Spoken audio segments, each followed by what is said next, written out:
Hello students, welcome to my YouTube channel UV learn. आज हम class 6 science का chapter number 11 जो है एयर अराउंड अस, इसकी एक्सरसाइज के क्वेश्चन आंसर्स करेंगे। और ये न्यू सिलेबस में चैप्टर 11 है। अदरवाइज अगर आपके पास पुरानी बुक है तो उसमें चैप्टर नंबर 15 था ये, लेकिन इस बार से आपके सिलेबस में काफ़ी सारा रिडक्शन हुआ है, तो ये चैप्टर नंबर 11 है और लास्ट चैप्टर है ये इस बुक का। तो चलिए शुरू करते हैं क्वेश्चन आंसर्स। यहाँ फर्स्ट क्वेश्चन है, what is the composition of air. Air की कॉम्पोजिशन बतानी है, एयर में कौन कौन सी गैसेस हैं वो सब बताना है। तो आंसर होगा air contains nitrogen 78%, oxygen 21%, carbon dioxide, water vapour, other gases and dust particles 1%। तो इस तरह से आपका आंसर बनेगा। इसमें नाइट्रोजन 78% होती है हवा में, ऑक्सीजन 21% होती है और उसके अलावा बाकी जितनी गैसेस हैं, कार्बन डाइऑक्साइड और अदर गैसेस, साथ में वाटर वेपर्स, पानी की भाप और कुछ डस्ट पार्टिकल्स भी होते हैं, ये सब मिलाकर 1% होता है। तो सिंपल सा 3 पार्ट्स में आंसर, नाइट्रोजन है, ऑक्सीजन है और बाकी सारी गैसेस और साथ में वाटर वेपर्स और डस्ट पार्टिकल्स। ये परसेंटेज अगर ना लिखना चाहें आप तो इसको छोड़ भी सकते हैं, आपकी मर्जी है, लेकिन परसेंटेज लिख दोगे तो अच्छा इंप्रेशन रहेगा। क्वेश्चन नंबर 2 है, which gas in the atmosphere is essential for respiration. सांस लेने के लिए एटमॉस्फेयर की किस गैस का हम यूज करते हैं वो आपको बताना है। तो आंसर होगा ऑक्सीजन। ऑक्सीजन गैस का यूज हम करते हैं सांस लेने के लिए, रेस्पिरेशन के लिए। नेक्स्ट क्वेश्चन है, how will you prove that air supports burning. आपको ये बताना है कि आप कैसे प्रूव करेंगे कि हवा की वजह से ही बर्निंग होती है, अगर एयर ना हो तो बर्निंग नहीं होगी, चीज़ें नहीं जलेंगी। तो यहाँ आंसर में आपको ये एक्टिविटी देनी है, टेक अ बर्निंग कैंडल। एक जलती हुई कैंडल लेनी है, fix it on a table, उसको एक टेबल पर फिक्स कर देना है। Cover it with a glass, एक कांच के ग्लास से उसको कवर करना है। The candle is extinguished. तो कवर करने से क्या होता है कि कैंडल एक्सटिंग्विश हो जाती है, बुझ जाती है, और इसका मतलब है कि क्योंकि एयर मिलना उसको बंद हो गई, इस वजह से बुझी होगी। तो इसका मतलब है एयर सपोर्ट्स बर्निंग, एयर की वजह से ही बर्निंग होती है। तो इसको आप करके भी देख सकते हो घर में, बहुत अच्छी एक्टिविटी है और इससे प्रूव होता है कि एयर चाहिए हमें बर्निंग के लिए।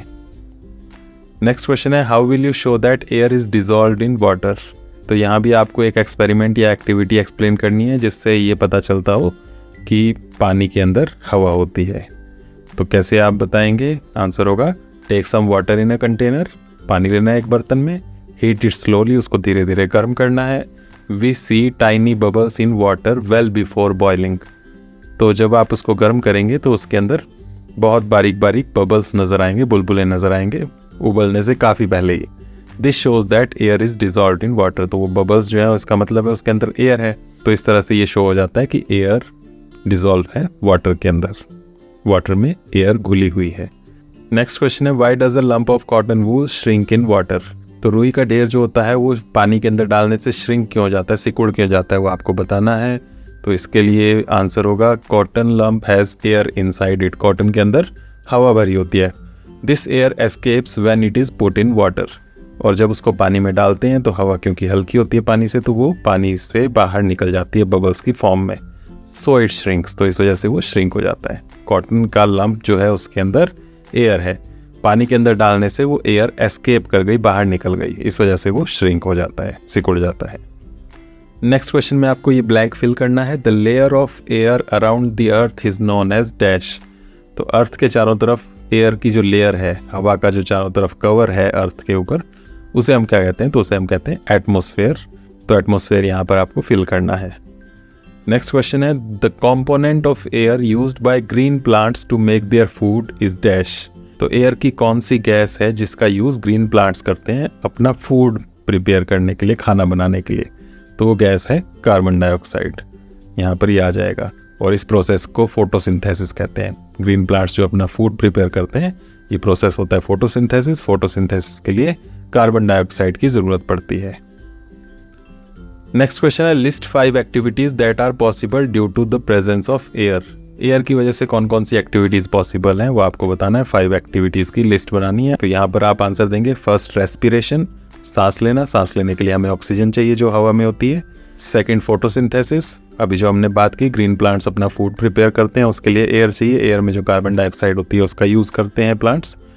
थर्ड बर्निंग, ये भी हमने एक एक्सपेरिमेंट की बात की पीछे, जलने के लिए, किसी भी चीज़ को जलने के लिए ऑक्सीजन की ज़रूरत होती है जो एयर में होती है। फोर्थ फ्लाइंग, किसी भी चीज़ को उड़ाना है तो उसके लिए एयर चाहिए, चाहे बर्ड्स हों, चाहे काइट हो आपकी, एरोप्लेन, हेलीकॉप्टर, सबको उड़ने के लिए एयर की ज़रूरत होती है। एयर के प्रेशर की वजह से ही उड़ते हैं चीज़ें। और फिफ्थ, क्लाउड फॉर्मेशन। पूरा का पूरा वाटर साइकिल ही एयर पर बेस्ड होता है। तो बादल भी जो बनते हैं वो हवा की वजह से ही बनते हैं। हवा की वजह से ही वेपर्स ऊपर उठती हैं, जाती हैं और ऊपर जाकर क्लाउड्स बनते हैं उसके, और उससे फिर बारिश होती है। तो ये 5 एक्टिविटीज़ हैं जो आप यहाँ पर दे सकते हैं, जो एयर की प्रेजेंस की वजह से ही पॉसिबल है। और इसके बाद लास्ट क्वेश्चन है, how do plants and animals help each other in the exchange of gases in the atmosphere. तो एटमॉस्फेयर में जो गैसेज हैं, इनके एक्सचेंज में प्लांट्स और एनिमल्स एक दूसरे की हेल्प कैसे करते हैं वो आपको बताना है। तो इसका आंसर देखने में यहाँ पर थोड़ा सा लंबा लगेगा, लेकिन बिल्कुल सिंपल सा है, और लास्ट की लाइन इसमें क्वेश्चन में से ही कॉपीड है, तो ज़्यादा लंबा नहीं है, ये शॉर्ट ही है।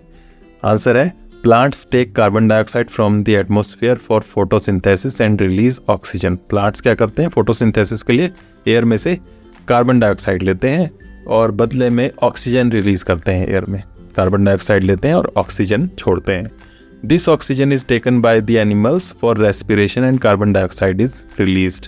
और ये जो ऑक्सीजन प्लांट्स से निकलती है, ये ऑक्सीजन एनिमल्स लेते हैं रेस्पिरेशन के लिए, सांस लेने के लिए, और कार्बन डाइऑक्साइड रिलीज करते हैं। और सांस में से जब गैस बाहर छोड़ते हैं तो वो कार्बन डाइऑक्साइड उसमें होती है। तो इस तरह से हमारा एक्सचेंज चलता है प्लांट्स और एनिमल्स के बीच गैसेस का। तो लास्ट लाइन जो है फिर इसके बाद, ये पूरी की पूरी क्वेश्चन में से है, इन दिस वे, और उसके बाद पूरा क्वेश्चन में से, plants and animals help each other in the exchange of gases in the atmosphere. ये लास्ट लाइन नहीं लिखना चाहें तो आपकी मर्जी है, इसको छोड़ भी सकते हैं। तो ये ना लिखें तो आपका ये आंसर शॉर्ट हो सकता है, लेकिन इसको कोई लर्न करने की ज़रूरत नहीं है, पूरा का पूरा क्वेश्चन में से है लास्ट सेंटेंस, तो इसलिए इसको लिख लेंगे तो अच्छा रहेगा।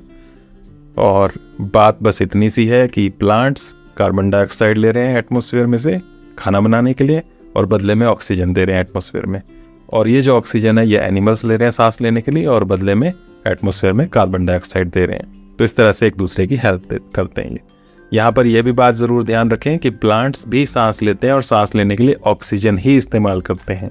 तो प्लांट्स भी ऑक्सीजन लेते हैं, लेकिन जो फोटोसिंथेसिस का काम है उसमें कार्बन डाइऑक्साइड जो लेते हैं उसके बदले में ऑक्सीजन देते भी हैं। तो सांस लेने के लिए जितनी ऑक्सीजन इनको चाहिए उससे ज़्यादा ऑक्सीजन ये एटमॉस्फेयर में दे देते हैं। तो इस वजह से हम कहते हैं कि प्लांट्स से हमें ऑक्सीजन मिलती है। पर ध्यान ज़रूर रखें कि प्लांट्स भी सांस लेते हैं और सांस लेने के लिए ऑक्सीजन का ही यूज़ करते हैं। तो यहाँ पर ये क्वेश्चन आंसर्स कंप्लीट होते हैं। इनको आप नोट करें, लर्न करें, और बिल्कुल सिंपल से शॉर्ट से हैं, ये सिंपल लैंग्वेज में आपको कराए हैं। अगर आपको ये वीडियो अच्छी लगी तो इसे लाइक और शेयर करें, साथ में मेरे चैनल को सब्सक्राइब ज़रूर करें। Thank you. नेक्स्ट वीडियो में मिलते हैं।